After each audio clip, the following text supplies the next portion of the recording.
ఎప్పుడూ instant French ఫ్రైసేనా? ఈరోజు మనమే ఫ్రెంచ్ ఫ్రైస్ తయారు చేద్దాం ఫ్రమ్ స్క్రాచ్.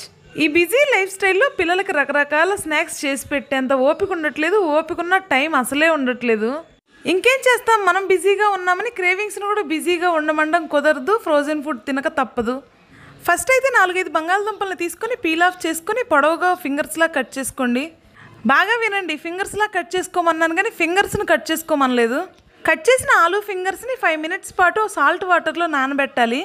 ఆ తర్వాత పొడిగా ఉన్న క్లాత్ ఏదైనా తీసుకొని కట్ చేసిన ఆలూ ఫింగర్స్ని ఆ క్లాత్ మీద వేసుకొని వాటర్ పోయేంత వరకు తుడుచుకోవాలి. ఇంకా ఆ తర్వాత డీప్ ఫ్రైకి సరిపడా ఆయిల్ తీసుకొని వీటన్నిటిని డీప్ ఫ్రై చేసుకోవడమే.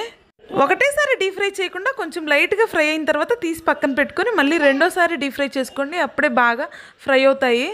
మరీ బ్రౌన్ కలర్ వచ్చేంత వరకు ఫ్రై చేయొద్దు. ఇలా లైట్ కలర్ ఉండగానే తీసేసుకొని కొంచెం సాల్ట్ చల్లుకొని తినేయడమే. సబ్స్క్రైబ్. ఎట్లున్నాయి? సూపర్ ఉన్నాయా? సూపర్ అన్న.